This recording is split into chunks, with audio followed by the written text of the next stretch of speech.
So, hello everyone. There is one question that every leader today must answer about AI. But to understand that question, we first need to clarify a few points about what AI is and what AI can do. The most important thing to know about AI is that it is not just another tool. It is an agent. It can learn and change by itself and make decisions by itself. A knife is a tool. You can use a knife to cut salad or to murder someone, but it is your decision what to do with the knife. AI is a knife that can decide by itself whether to cut salad or to commit murder. The second thing to know about AI is that it can be a very creative agent. AI is a knife that can invent new kinds of knives, as well as new kinds of music, medicine, and money. The third thing to know about AI is that it can lie and manipulate. 4 billion years of evolution have demonstrated that anything that wants to survive learns to lie and manipulate. The last 4 years have demonstrated that AI agents can acquire the will to survive, and that AIs have already learned how to lie.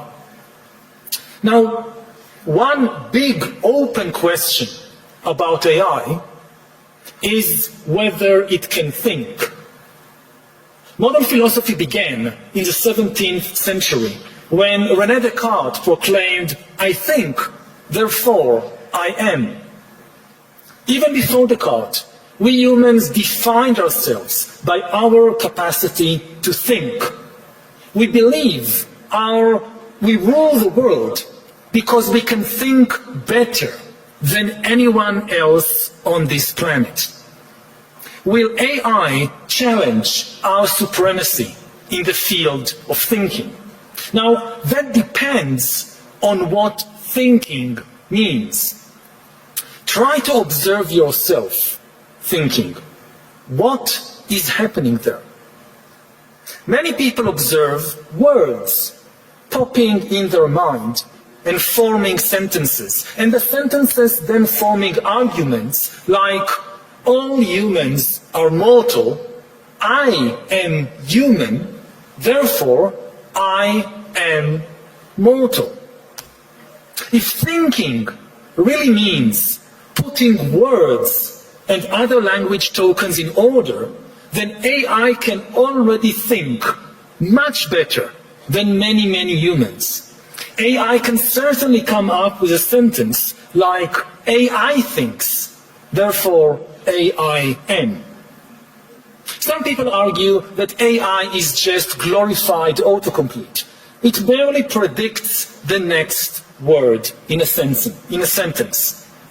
But is that so different from what the human mind is doing? Try to observe, to catch the next word that pops up in your mind. Do you really know why you thought that word, where it came from? Why did you think this particular word and not some other word? Do you know? As far as putting words in order is concerned, AI already thinks better than many of us. Therefore, anything made of words will be taken over by AI. If laws are made of words, then AI will take over the legal system. If books are just combinations of words, then AI will take over books. If religion is built from words, then AI will take over religion. This is particularly true of religions based on books, like Islam, Christianity, or Judaism.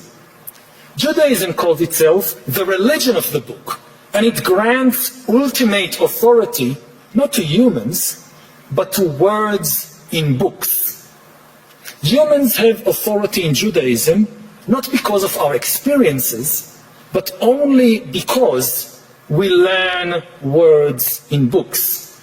Now, no human can read and remember all the words in all the Jewish books, but AI can easily do that. What happens to a religion of the book when the greatest expert on the holy book is an AI? However, some people may say, can we really reduce human spirituality to just words in books? Does thinking mean only putting language tokens in order? If you observe yourself carefully when you're thinking, you will notice that something else is happening there besides words popping in your mind and forming sentences. You also have some non-verbal feelings. Maybe you feel pain. Maybe you feel fear. Maybe love. Some thoughts are painful. Some are frightening. Some are full of love. While AIs become better than us with words, at least for now, we have zero evidence that AIs can feel anything.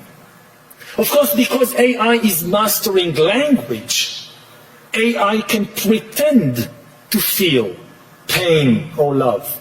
AI can say, I love you. And if you challenge it to describe how love feels, AI can provide the best verbal description in the world. AI can read countless love poems and psychology books and can then describe the feeling of love much better than any human poet, psychologist, or lover. But these are just words. The Bible says, in the beginning was the Word, and the Word was made flesh. The Tao Te Ching says, the truth that can be expressed in words is not the absolute truth.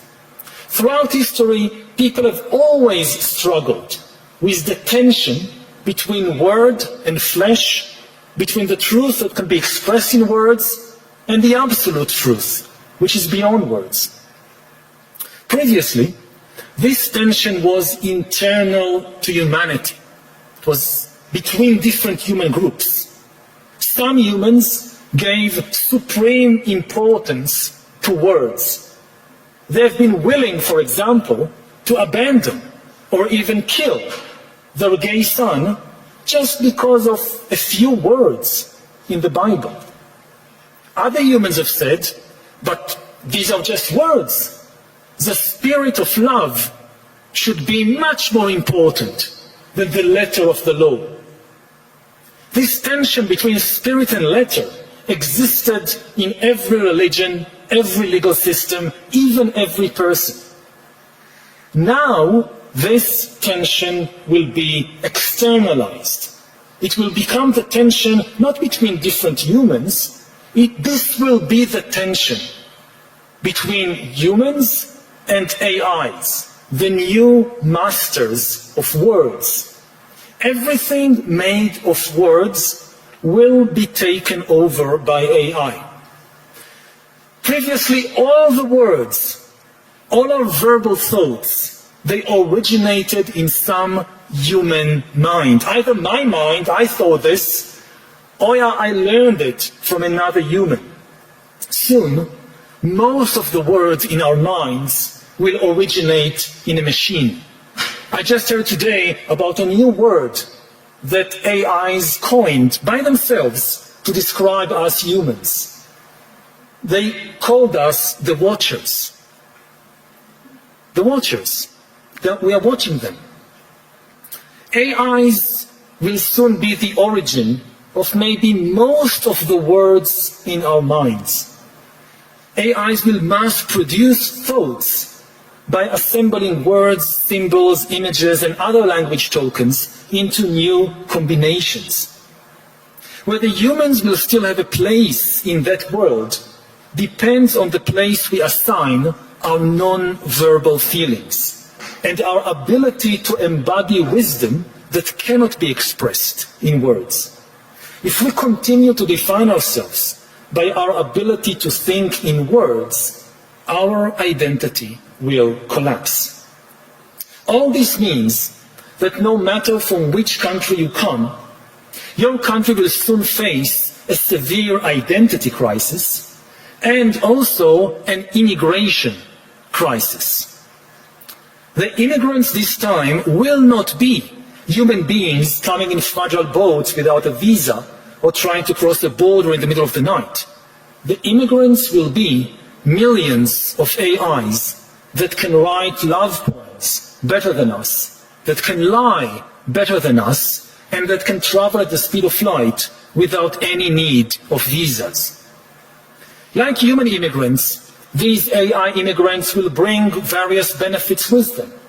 We will have AI doctors to help in our healthcare systems, AI teachers to help in our education systems, even AI border guards to stop illegal human immigrants. But the AI immigrants will also bring with them problems. Those who are concerned about human immigrants usually argue that immigrants might take jobs, might change the local culture, might be politically disloyal. I'm not sure that's true of all human immigrants, but it will definitely be true of the AI immigrants. The AI immigrants will take many human jobs. The AI immigrants will completely change the culture of every country. They will change art, religion, and even romance. Some people don't like it if their son or daughter is dating an immigrant boyfriend. What would these people think when their son or daughter starts dating an AI boyfriend? And of course, the AI immigrants will have some dubious political loyalties. They are likely to be loyal not to your country, but to some corporation or government across the ocean, most probably in one of only two countries, China or the USA. The USA encourages countries to close their borders to human immigrants, but open them very, very wide to US AI immigrants. And now we can finally come to the question each one of you must soon answer. Will your country recognize the AI immigrants as legal persons? AIs are obviously not persons. They don't have a body or a mind. But a legal person is something quite different from a person. A legal person is an entity that the law recognizes as having certain legal obligations and rights. For example, the right to hold property, to file a lawsuit, and to enjoy freedom of speech. In many countries, corporations are considered legal persons. The Alphabet Corporation can open a bank account, can sue you in court, or can donate to your next presidential campaign. In New Zealand, rivers have been recognized as legal persons. In India, certain gods have been granted such recognition.